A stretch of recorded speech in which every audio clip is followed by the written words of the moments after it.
What's up, Canuck fans? Welcome to the Nucks Report, a proud presentation of DraftKings Sportsbook, as well as a proud member of the Hockey Podcast Network. Be sure to check out the network for your favorite podcast, covering your favorite team at thehockeypodcastnetwork.com, the home of hockey podcasts, every team, everywhere. This right here is your number one stop for all things Canucks, trade rumors, roster moves, game previews, you name it. We got it all right here on the Nucks Report. It is Friday, December 19th, 2025. A week has passed since the Quinn Hughes trade. I know it's still being talked about, even a week later. That's what happens when you trade a player the caliber of Quinn Hughes. Now, to start off this week's Nucks Report, we're going to be revisiting the Kiefer Sherwood trade rumors.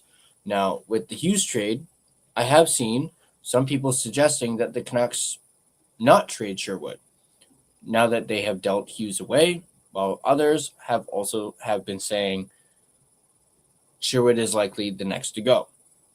So let's go ahead and bring up this article that talks about those trade talks and rumors being revisited, and it begs the question, has the price for Sherwood gone up, or is it more even keel, or has it maybe even gone down? So let's go ahead and take a look at this snippet from this article. This snippet is from Canucks Army's Tyson Cole, and it reads as follows.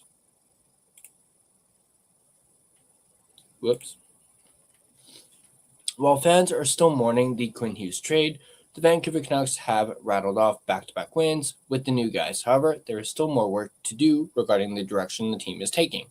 The most likely player to be moved next is Kiefer Sherwood.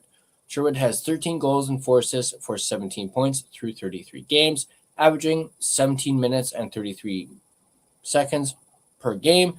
Those numbers are all on pace to break his previous career highs. Not only that, but he's second in the league in hits with 146 and is averaging over 2 minutes of penalty kill time per game. And he comes at an extremely affordable $1.5 million cap hit. He has slowed down offensively of late with just 1 goal and 4 points in his last 13, but that isn't scaring teams away, according to Donnie and Dolly's Rick Dollywall. Nick goes on to say, despite Sherwood scoring 1 goal in 13 games, a bunch of teams are still in on him, said Dollywall. Canucks should move this guy sooner than later, start a clean slate. You know they're not signing him. Canucks don't want to go past $3 to $3.5 million for Sherwood. He's likely going to want, obviously, more than that. He's going to want closer to like $4, maybe $5 million. You know he's going to get more on July 1st. There's a bunch of teams on him because his salary is low, $1.5 million. Canucks are still trying to get a first rounder for him. Let's move on to the next part. Once Canucks sent out the memo to the rest of the league sharing that they had made their veterans available for trade. However, obviously, Canucks Army covered a few potential suitors. However, situations, whether due to injuries, team performance, or other factors, have changed, which could bring in more suitors or eliminate some. And with Dollywall mentioning there are a bunch of teams still in on Sherwood, we thought to update the list. So this is a updated list. We've separated 11 teams into 3 different types of teams: real suitors but with no 2026 first-round pick, and unlikely but other options for Sherwood services. Let's take a look at the real suitors. First up, we have the Boston Bruins.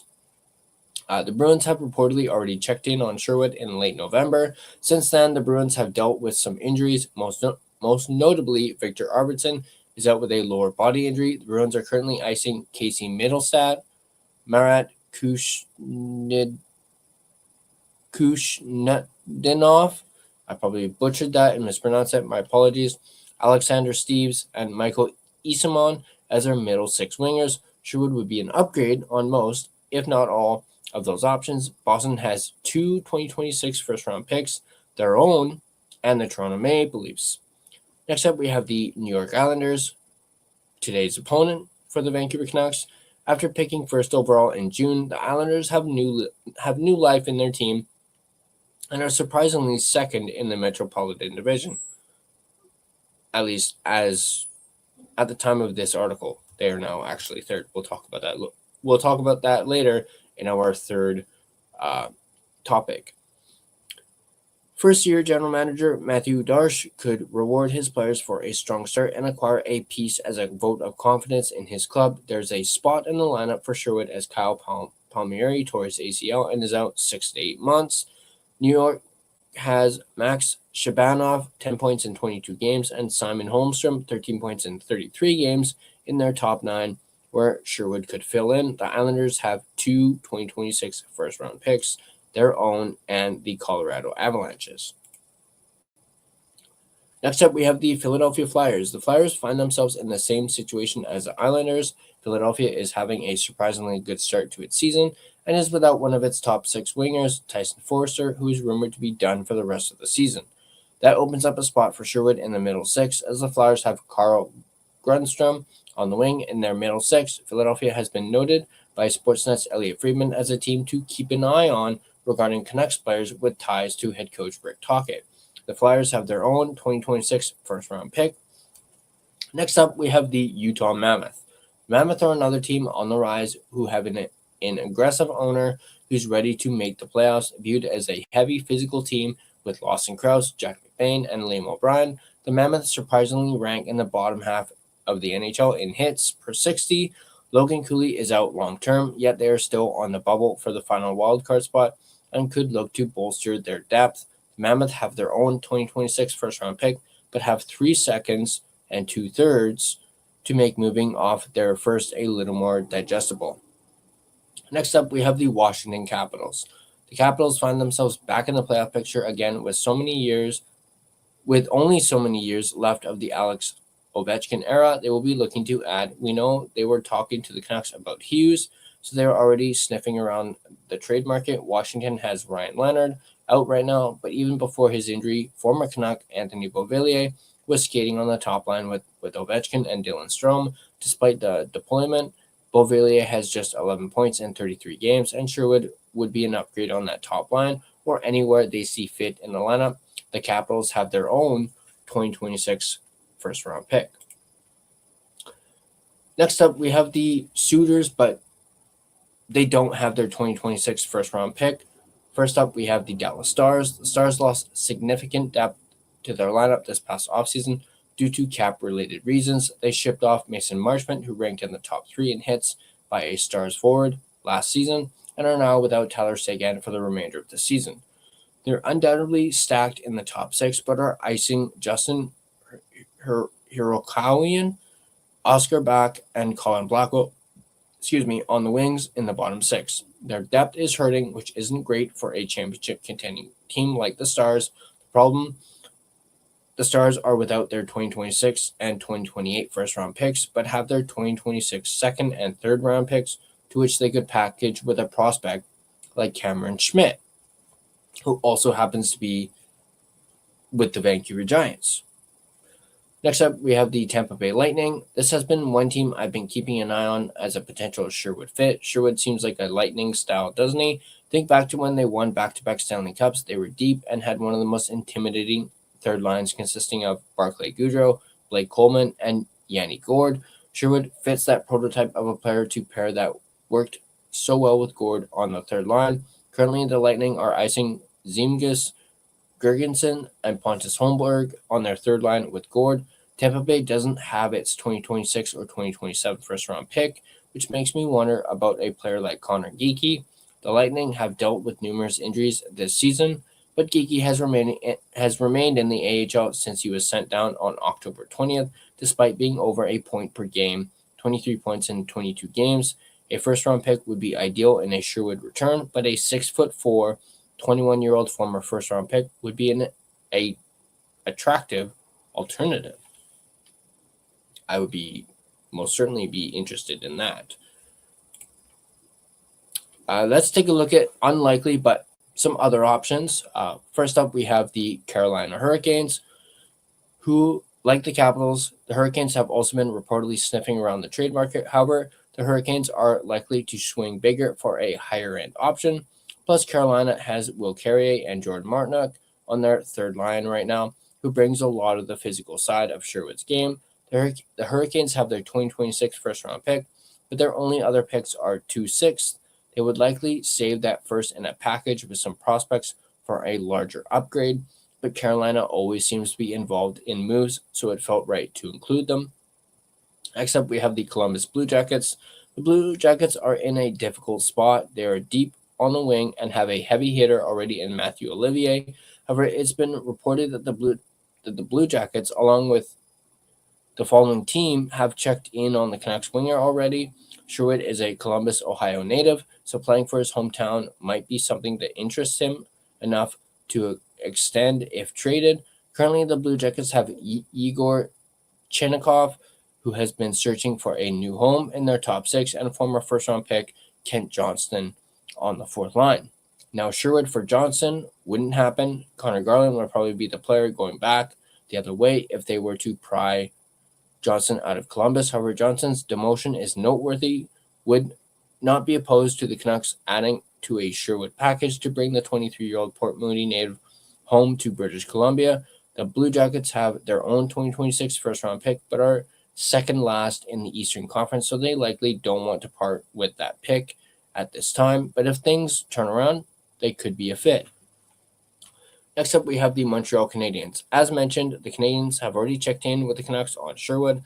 Montreal have significant injuries to its forward group, with Patrick Laine, Alex Newhook, and Kirby Dach all out of the lineup. However, if the Canadiens are to make a move, they're likely in search of a center upgrade rather than a winger.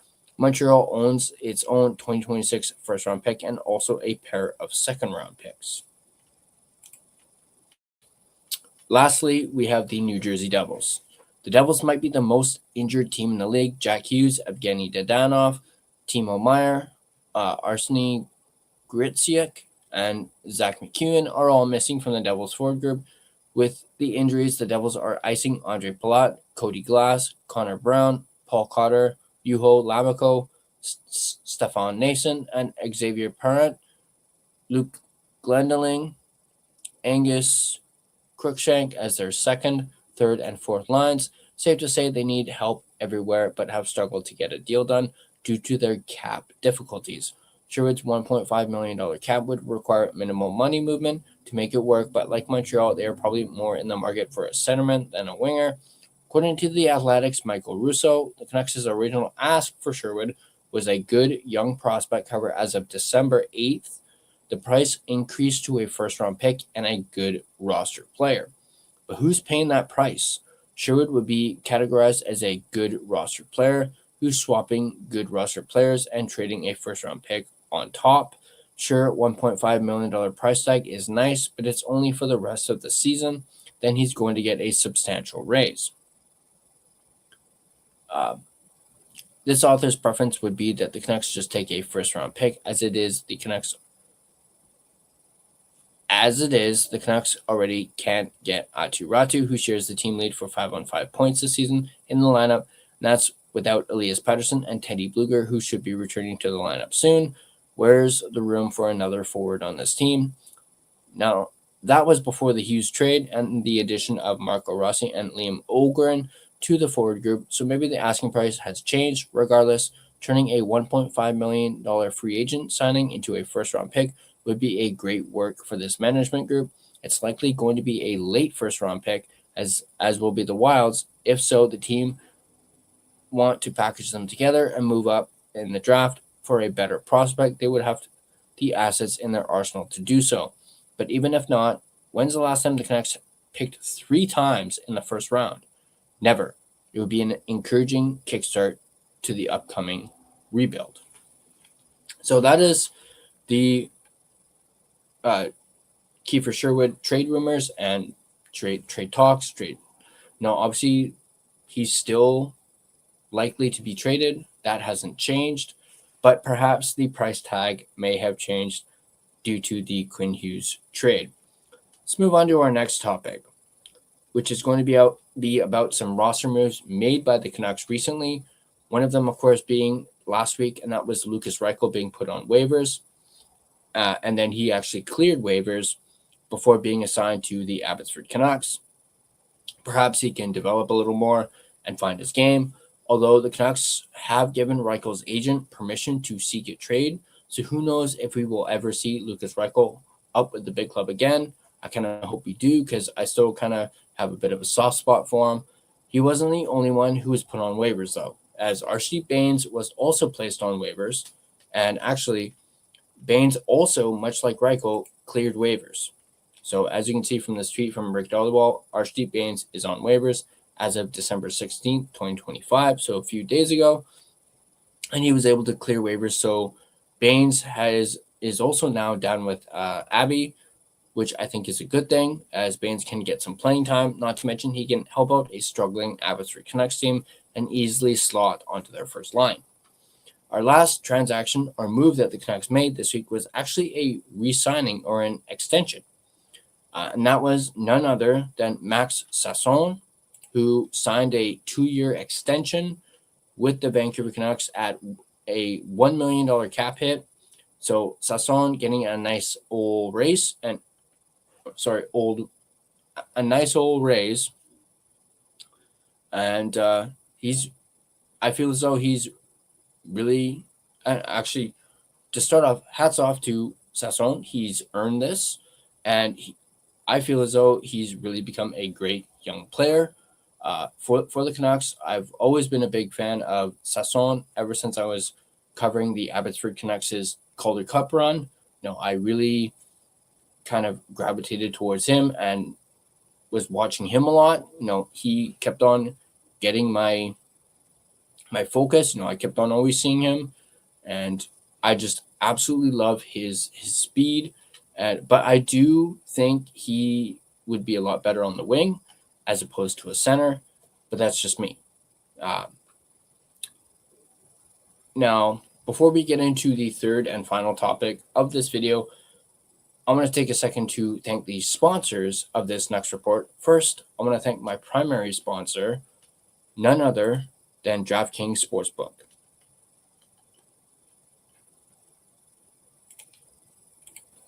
The jaw-dropping moments that make hockey, well, hockey. Experience them all with DraftKings Sportsbook, an official sports betting partner of the NHL. Missouri listeners, listen up. DraftKings Sportsbook is now live in the Show Me State. New customers, this one's just for you. Bet just $5, and if your bet wins, you'll get $200 in bonus bets instantly.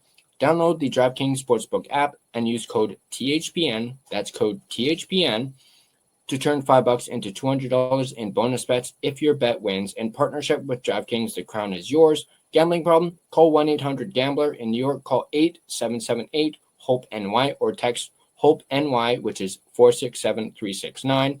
In Connecticut, help is available for problem gambling. Call 888-789-7777 or visit ccpg.org.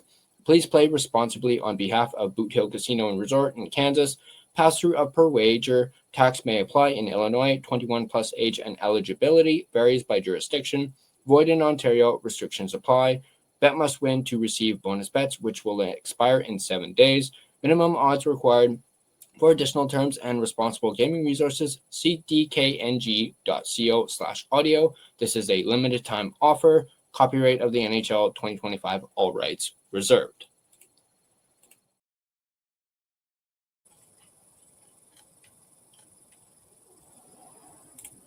All right, I'd also like to thank my secondary sponsor, none other than Gassy Jack Art, maker of that fine artwork you see behind my shoulder that you always see whenever you watch my videos.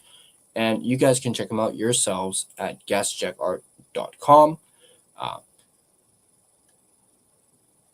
Definitely a great time of the year to get some Gassy Jack Art prints. So go ahead, once again, check them out. That is GassyJackArt.com. All right. Now, let's get into our third and final topic. We're going to do a little preview of today's game between the Canucks and the New York Islanders.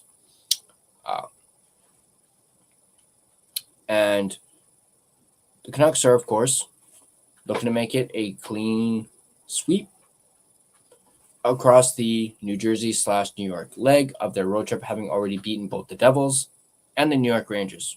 On that note, they blanked the Rangers in their last game. Thatcher Demko getting the shutout. And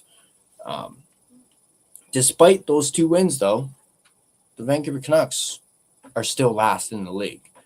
So all you tankers out there can breathe a sigh of relief.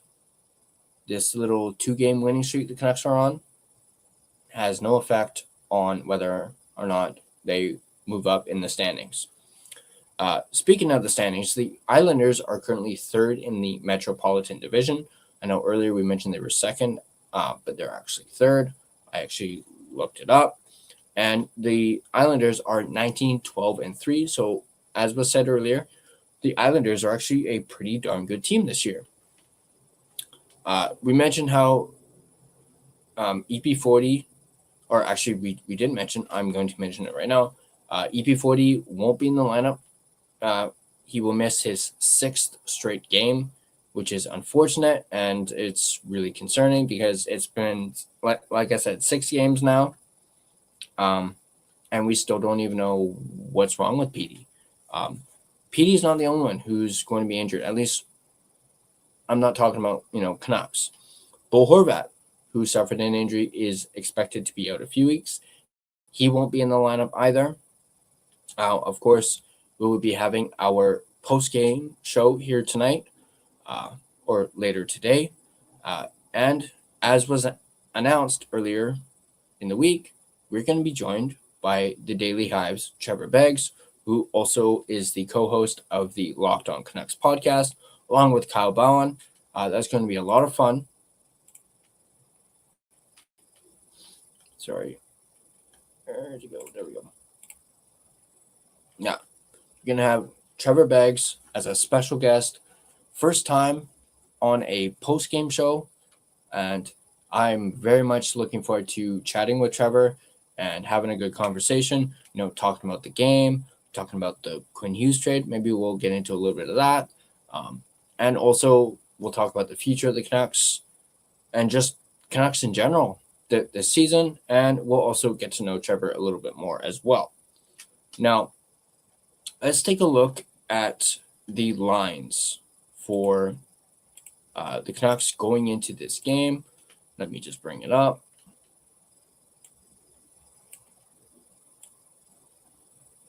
Sorry. Where'd it go? There we go.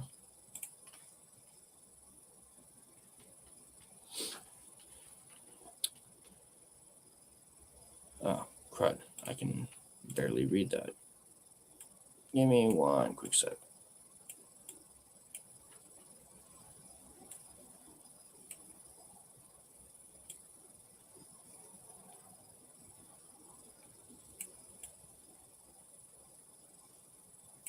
There we go. Now, according to The Athletic's Thomas Drance, on the scene at the Islanders practice complex in East Meadow, New York, the Canucks didn't conduct line rushes during their on-ice session, but based on drills, it appears the Canucks will move a couple of their forwards around. Connor Garland, currently the team scoring leader among healthy bodies, skated with Marco Rossi and Brock Besser, while Max Sasson was between Evander Kane and Kiefer Sherwood. Jake DeBrusk dropped to a line with David Kampf and Niels Höglander, while Drew O'Connor remained in the middle between Liam Ogren and Linus Karlsson. It's been a struggle in the circle for O'Connor since shifting to center last week. He has won just 6 of 19 faceoffs, which is a 6% in the past 3 games. And also Aatu Ratu is the odd man out, so he will once again be a healthy scratch, which I cannot believe that Adam Foote is doing this for a 3rd straight game where Aatu Ratu is not in the lineup. He's picking Drew O'Connor over Aatu Ratu, and especially after what we just told you about O'Connor and winning faceoffs, he sucks. And Aatu Ratu is our best faceoff guy, and it just grinds my gears to see this. I'm not going to get into too much about it because I'm actually going to do a separate video talking about that whole topic. And I do actually have some theories as to why maybe Aatu Ratu has not been in the lineup for the last 3 games, because it makes absolutely no freaking sense whatsoever.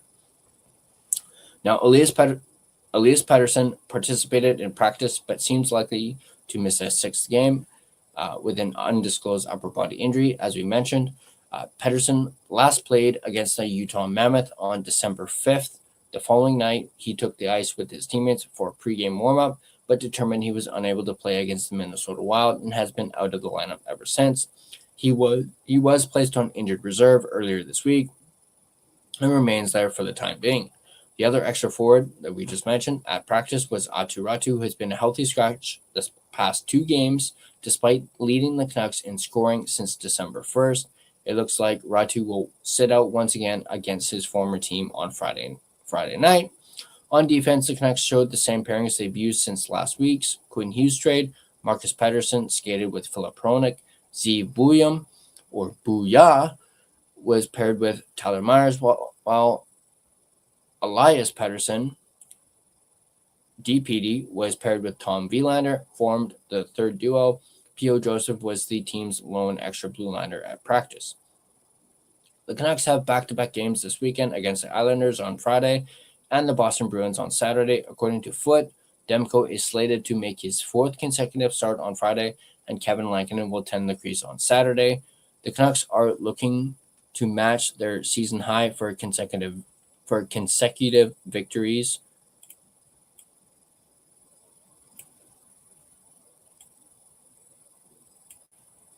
Let me just increase this there. I can read it. After starting their road trip with wins over New Jersey and the Rangers, they also won 3 in a row from October 16th to 19th against the Dallas Stars, Chicago Blackhawks, and the Washington Capitals. So hopefully the Vancouver Canucks can finish this leg of the road trip, through the, New Jersey and the New York area. Hopefully they can go into Saturday against the Bruins, having won their last 3 games and being 3-0 on this road trip. I know you tankers don't want to hear that, but I'd be okay with a win against the Islanders here tonight. And I'm looking forward to seeing the new guys play some more. Got, Marco Rossi, Bouillon or Booyah, as well as Liam Ogren. Should be a good game for the Canucks. Obviously, it's going to be interesting to see that Bo Horvat not being in the lineup for the Islanders. But this will be the first time that the Canucks face the Islanders, I believe. And this is our first meeting with Matthew Schaefer. So it's going to be interesting to see Matthew Schaefer. Obviously, I'm very much looking forward to watching Schaefer actually play a game and just to see, not necessarily in person, but through the, TV, just how good this kid really is. So I'm very much looking forward to that. And those are the lines for the Vancouver Canucks. As I mentioned, we'll be talking about this whole Aatu Räty, Drew O'Connor debacle in a separate video, because that deserves a video on its own. That is going to do it for this week's edition of the Nucks Report. Let me know what you guys think in the comments section down below. And I'll catch you guys next week in a special Boxing Day edition of the Nucks Report. Until then, I wish you all a very Merry Nucks Christmas. Hey, Campoli missed the puck. Ryan Johnson just gets it out. And you stuff the puck back in. Campoli trying to clear it. Burrow shoots, scores!